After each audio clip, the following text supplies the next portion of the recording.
Greg, I'm sure there's only so much you can do, but do you take the heat into account with the prosthetics that get applied? Sure. I mean, there's always constant touch-up, and, with the zombie prosthetics, it's always funny because at lunchtime, the cast is sitting on one side of the room, and the zombies are sitting on the other side of the room eating. Nobody ever wants to eat with the zombies. Every once in a while, you'll have the zombie will sit down with his plate of food and go, "Hey, how's it going?" And everyone will get up and leave. Guys just sitting there like, what the? But I mean, it's pretty constant. And, with the contact lenses and the dentures and everything, it's tricky. And especially when people get hot, they tend to want to do this. So my team and I are literally running through the streets, making sure that everybody's touched up constantly. And it's definitely challenging because on a schedule that we have, there's no time to stop. We're running and gunning all the time. There's always 3 cameras shooting. So even if we're shooting a close-up of Andrew and then a wider shot of Andrew on the horse and then an even wider shot with zombies in the street, somewhere along the line, you got to know what every single camera is doing at every time because you never know when it's going to pan over and catch something here or there. So you're literally like constantly on alert. And same with all the actors too.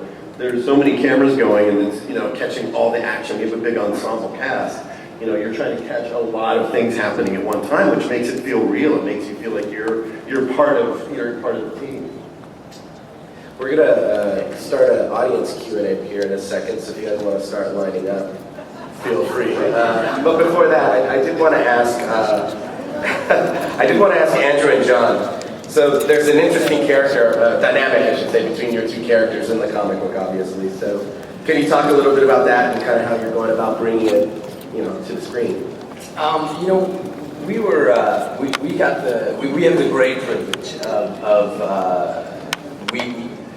you'll see a little bit as I think I'm allowed to say since you saw the clip. You'll see a little bit of our relationship and our life before the apocalypse hits, which gives us a wonderful opportunity. I gotta say, as I'm sure you all saw from that clip. Andrew Lincoln is a wonderful actor, and he. And I know everybody says stuff like this, and they go home, they're like jealous of each other and hate him. That's not how it is here. He is an even better human being. He is a wonderful, wonderful man to be leading us here, and he brings his humanity to the set and. Whatever conflict we have to play in the story, it's going to be really difficult because I genuinely, I love this guy, and I think conveniently for Shane, I think at the bottom line is that he loves him and and they're best friends, and that's really what it's all about. I think geniusly part of this series, everybody is sort of operating from a place of they're very justified. They feel very justified in what they're going for. There's no clear good or bad, and I don't know. That's how I feel about Andy.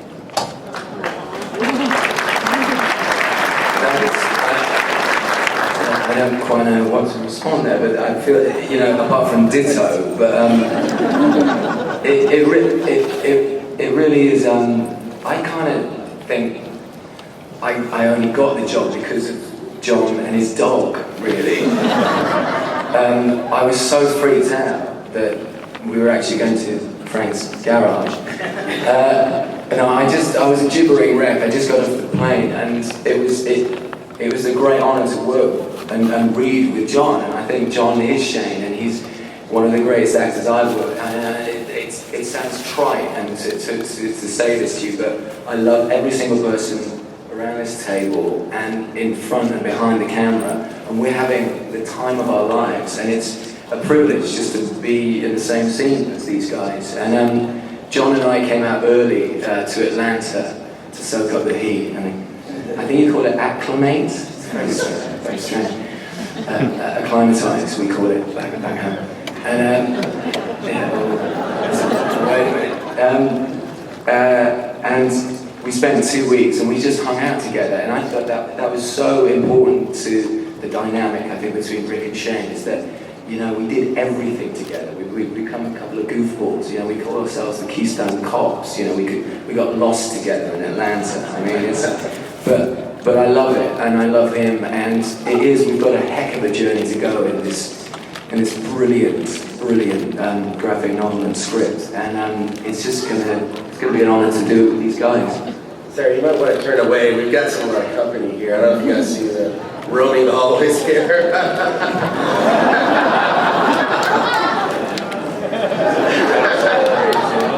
God, here they come again. Here they come. Zombie apocalypse. So why don't we open it up to the questions here from the audience?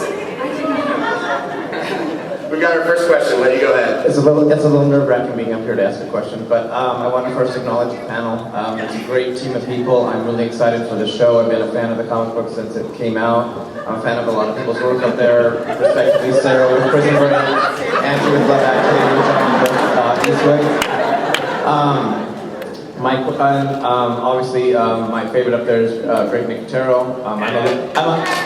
I'm a local 706 guy out here in LA, so I just wanted to ask, how come you guys chose Georgia? What was the reason for Georgia and not Los Angeles? Because Los Angeles really needs the jobs, and our entertainment industry needs the work. Sorry, audience, but some of us have to make a living too. Well, I didn't choose Georgia. So No, Greg, I know you did. That I was just my meant in the creative night. I was just acknowledging you for KMB, obviously. Thank you. Oh, is that a question for me? It's just a question in general for any of the creative team. Why was Georgia not? It was written for Georgia and Atlanta, specifically by Robert. No, B, the locations there worked out so brilliantly for us. And C, if California ever gets its shit together to offer a tax break.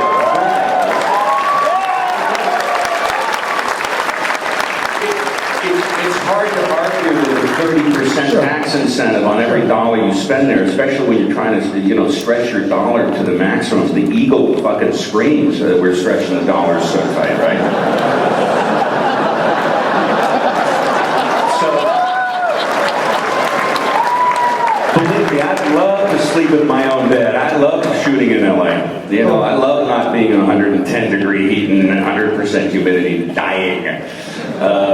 I would love to see that kind of thinking happening in California. I mean, my God, this is fundamentally the birthplace of the motion picture industry. We should. So write to Schwarzenegger. I want everybody here to write a letter to Arnold. Say, what the hell is wrong with you, dude? Tax incentives for filmmakers. I'd love it. Great. Can I just, real quick? Much respect, and I Props worked to in you for LA. Prison Break, and Absolutely. Thank you so much. I mean, Watch those.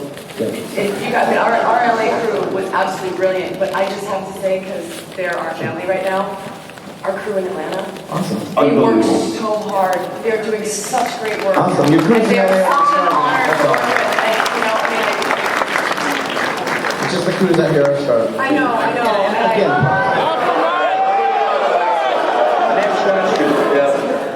Hello guys. Number 2, I'm a zombie nerd, but number 1, I'm a mom. So therefore this is a little bit directed towards Mr. Kirkman.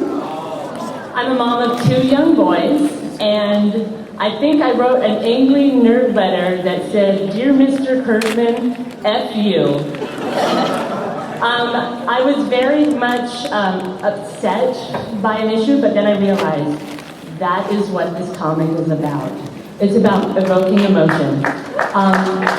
However, I know you guys are filming with real life people. How are you going to handle Carl? And what happens to him? Frank. Wait, spoiler. Carl is animatronic. Is that Frank Oz that's working on Carl?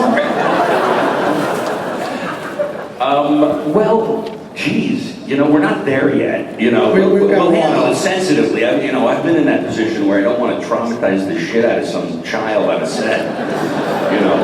The great example is John Coffey holding the 2 little dead girls who've been raped and murdered, and he's screaming at the top of his lungs. I had Greg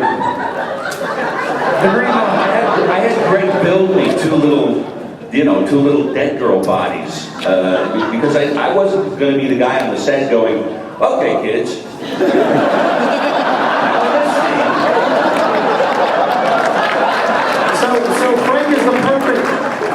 for this project, obviously. Well, why don't we do this? How about we spin the question a little bit so that we don't get too spoilerish? And I guess maybe better is how far can you push the show on TV? How This far thing's can gonna you be go? chock full of dead children, just watch out.